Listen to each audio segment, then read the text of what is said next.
کیوں اس سے رکھے ہوئے. اور پھر آپ یہ دیکھیں کہ اس مسجد کے اندر لوگ کتنے موجود ہیں اور آپ اندازہ کر لیجئے گا کہ قرآن کریم کے ساتھ ہمارا تعلق کس قسم کا ہے. اگر مسجد کے اندر نماز پڑھنے آنے والے ہزار لوگ ہیں نا تو اس مسجد کے اندر میرا اندازہ یہ ہے کہ قرآن کریم کے 100 سے زیادہ مسئلے نہیں ہوں گے. گویا کہ یہ بات ہمارے ذہن میں پہلے ہی طے ہے کہ بھئی 900 نے تو قرآن کریم کی طرف آنا ہی نہیں ہے. زیادہ سے زیادہ 100 بندے ہو سکتے ہیں جو قرآن کریم کو کھولنے کی زحمت کریں گے. تو یہ ساری کی ساری باتیں میں کیوں کر رہا ہوں؟ یہ ساری کی ساری باتیں اس وجہ سے کی جا رہی ہیں تاکہ ہمارے دل کے اندر ایک تڑپ اور ایک قسم جو ہے وہ جنم لینی چاہیے کہ قرآن کریم کے ساتھ ہمارا وہ تعلق نہیں ہے جو وہ ہونا چاہیے. اور نبی کریم صلی اللہ علیہ وسلم کے بارے میں کیا تو قال رسول یا ربی انهم اتخذوا هذا القرآن مهجورا. اللہ کے رسول صلی اللہ علیہ وسلم ہماری شفاعت بھی کریں گے, سفارش بھی کریں گے, امت کے لیے روئیں گے, گڑ گڑائیں گے, لڑائی جھگڑا سارا کچھ کریں گے. اللہ کے ساتھ جو نا وہ بڑا اللہ کے رسول صلی اللہ علیہ وسلم بحث کریں گے کہ میری امت ہے, اس کو بخش دو, سارا کچھ کر دو. لیکن وہی نبی کریم صلی اللہ علیہ وسلم اپنی تمام تر رحمت اور شفقت کے باوجود کل قیامت والے دن یہ کہیں گے یا ربی انہم اتخذوا هذا القرآن مہجورا, کہ میری اس قوم نے قرآن کریم کو چھوڑ دیا. گویا نبی کریم صلی اللہ علیہ وسلم جو ہے نا وہ وہاں ہمارے وکیل صفائی نہیں ہوں گے بلکہ الٹا ہمارے خلاف گواہی دیں گے. اور یہ بات ہمیں سمجھ لینی چاہیے کہ جس کیس کے اندر اور جہاں گواہی اللہ کے رسول صلی اللہ علیہ وسلم کی ہمارے خلاف آگے نہ ہونا, کیس جیتنے کا کوئی امکان 1% بھی موجود نہیں ہے. اب آپ یہ دیکھیے کہ جب نبی کریم صلی اللہ علیہ وسلم اگر اس طرح اشارہ کرتے ہیں کہ اے میرے رب میری قوم نے قرآن کریم کو چھوڑ دیا ہے, تو اس اشارے کے نیچے جو آتے ہیں وہ تباہ و برباد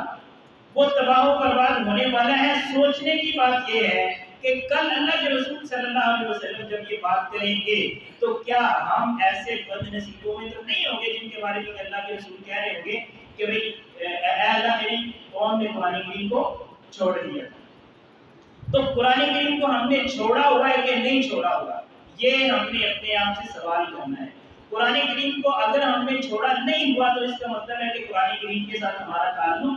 مضبوط ہے. اور اگر قرآن کریم کے ساتھ ہمارا تعلق مضبوط ہے تو اس کے لیے کچھ چیزیں میں آپ کے سامنے رکھتا ہوں. اگر تو وہ کام ہم کرتے ہیں تو اس کا مطلب یہ ہے کہ ہم قرآن کریم کے ساتھ ہمارا تعلق مضبوط ہے, ہم نے قرآن کریم کو چھوڑا ہوا نہیں ہے. اور اللہ کے رسول صلی اللہ علیہ وسلم جب کہیں گے نا کہ ان لوگوں نے قرآن کریم کو چھوڑ دیا ہے تو ہم ان لوگوں میں نہیں ہوں گے. لیکن اگر وہ چیزیں ہمارے اندر نہیں پائی جاتی, وہ کام ہم نہیں کرتے, تو پھر ہمیں یہ مان لینا چاہیے کہ ہم وہ بد نصیب لوگ ہیں جن کا قرآن کے ساتھ کوئی تعلق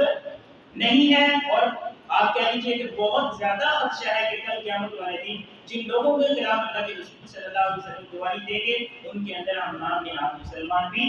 ہو سکتے ہیں. قرآن کریم کے ساتھ تعلق کے حوالے سے مختلف لوگوں نے مختلف انداز سے بات کو آگے بڑھایا ہے, مختلف انداز سے بات کو سمجھانے کی کوشش کی ہے. میرا جو انداز ہے, میں قرآن کریم کے ساتھ تعلق کے جو مراحل ہیں ان کو یہاں سے شروع کرتا ہوں کہ سب سے آسان مرحلہ کون سا ہے. قرآن کریم کے ساتھ تعلق کا سب سے آسان مرحلہ کون سا ہے؟ اب میں یہ سمجھتا ہوں اگر آپ کسی کو کہیں گے نا کہ قرآن کریم کو سمجھو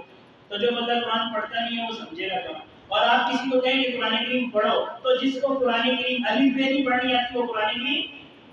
پڑھے گا کہاں سے؟ تو میں یہ سمجھتا ہوں کہ قرآن کریم کے ساتھ تعلق کی جو سب سے پہلی اور آسان صورت اور اس سے آسان کوئی صورت ہے نہیں, وہ یہ ہے کہ ہم قرآن کریم کو سننا شروع کریں.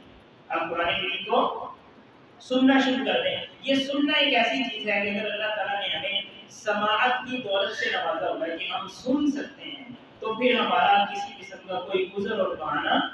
نہیں ہے. کوئی بندہ یہ تو کہہ سکتا ہے کہ جی قرآن مجھے سمجھ نہیں آتا, یہ قرآن میں پڑھ نہیں سکتا, میری زبان پہ چڑھتا نہیں ہے. لیکن کوئی بندہ یہ نہیں کہہ سکتا کہ میں دنیا جہان کی باتیں تو سنتا ہوں لیکن قرآن میرے کانوں سے آگے گزرتا ہے. تو قرآن کریم کو سننا جو ہے یہ سب سے پہلا مرحلہ ہے جس کے ذریعے ہم قرآن کریم کے ساتھ اپنا تعلق استوار کر سکتے ہیں. مثال کے طور پہ یہ رمضان شروع ہو چکا ہوا نا, تو نمازوں کے اندر قرآن کریم پڑھا جاتا ہے, وہ ہمیں توجہ سے سننا چاہیے.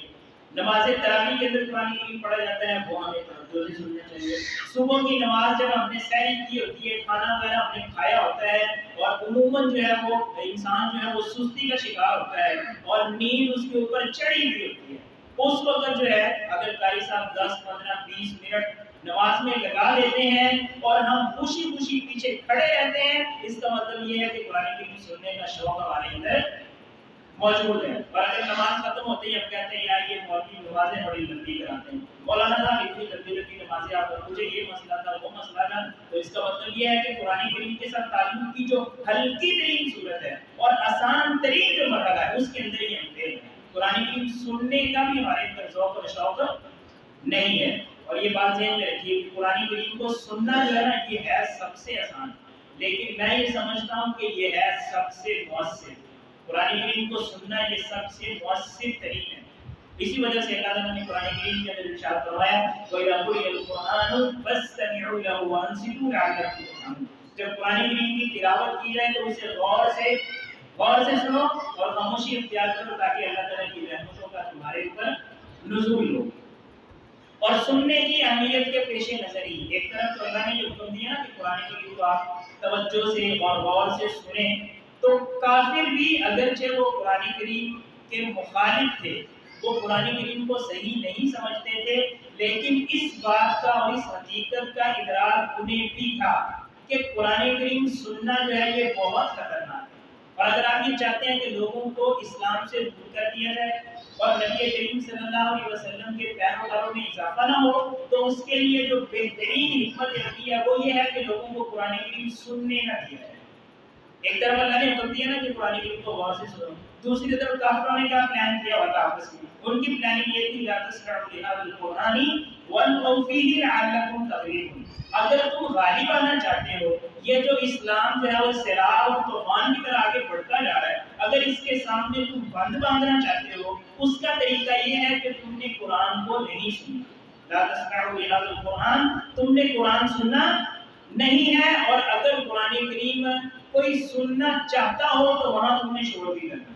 مطلب نہ خود سنو نہ کسی اور کو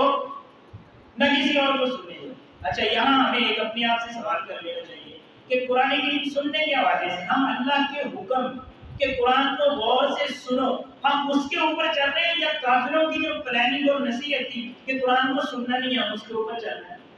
یہ قرآن کریم کے ساتھ تعلق کا سب سے پہلا مرحلہ ہے، اور یہ سب سے پہلا سوال ہے جو ہمارے دل کے اوپر جا کر ٹھوکر لگائے گا، جو ہمیں تھوڑا سا جگائے گا کہ قرآن کریم کے ساتھ میرا تعلق